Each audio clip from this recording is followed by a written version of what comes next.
What's going on, everybody? Today, the Diablo team did a live Q&A session over on Twitter Spaces, so if you weren't able to tune in, here's the TLDR version of that live stream.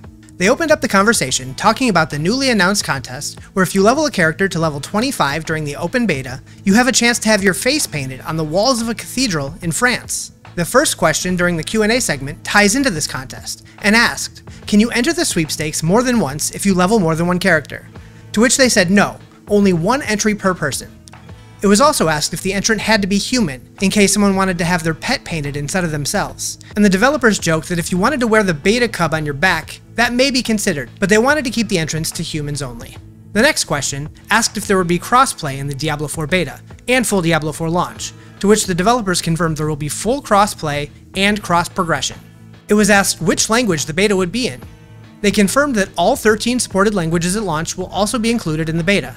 However, some of the dialogue may not be fully completed for the beta, as the game isn't completely finalized yet. The next question asked if we could save our customized character appearance from the beta and bring it into release with us. Joe Shelley said no, there's no way to save the appearance, and suggested taking pictures as reference, but you should have access to all the same appearances. The next question asked about the unlockable Beta Wolf Pack, and whether the Beta Wolf gave any character bonuses, if it could be hurt during combat, or if we could pet them. The Beta Wolf is strictly a cosmetic, with 0 power benefit.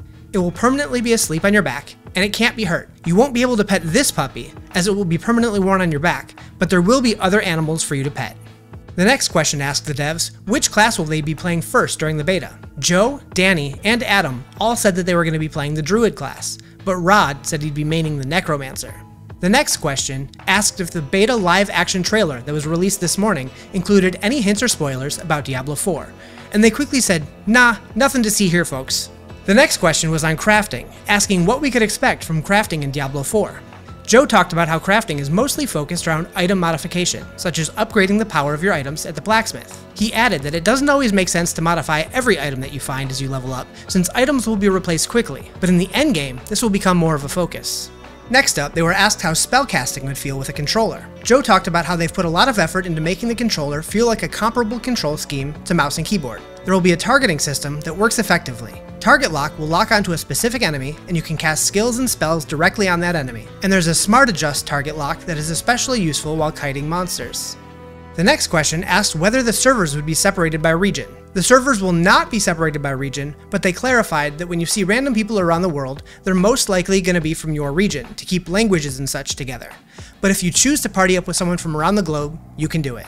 The next question asked if Diablo IV will be a return to darkness. Come on, guys, it's literally the game's tagline. Yeah, it's going to be dark, both visually and tonally.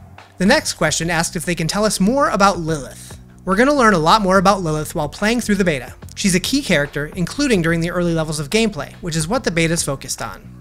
The next question was whether or not it was recommended to have played previous Diablo games to understand Diablo IV, to which they basically said, it doesn't hurt, but no, not really. Enough time has passed to where it's mostly new characters and new story.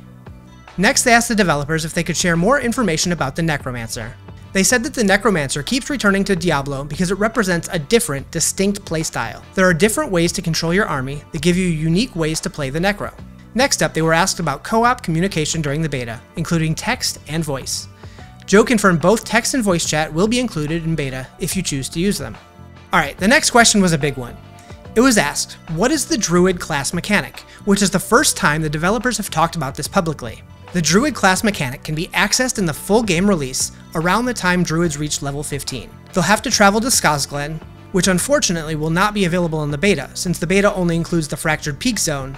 But once you reach Skazglen, the Druid will be able to interact with 4 spirit animals that will accept offerings in the form of boons that you can loot from monsters. As you offer these boons to the spirit animals, you'll unlock new powers from each of the animals, and you can choose 1 power from each animal to have active at a time. But you can go back and change these whenever you want. Once you unlock all of the powers from all of the animals, you'll get the added perk of being able to choose an additional power from 1 and only 1 of the animals, bringing your total of powers to 5. The next question was why should someone buy Diablo IV? They answered that Diablo IV is the best Diablo game that they've ever made, and that the team has been working incredibly hard for many years.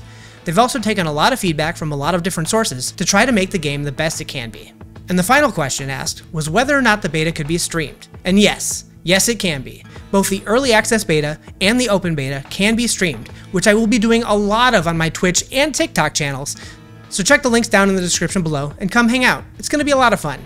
The devs then ended their Q&A segment by stating that they really want to hear our feedback during the beta, and added that the blog post about the beta will be updated closer to the beta launch, that will include preload times for when you'll be able to install the Diablo IV client and get your system ready for some good old demon slaying. Thank you guys so much for watching. I'll see you next Friday when the early access beta kicks off.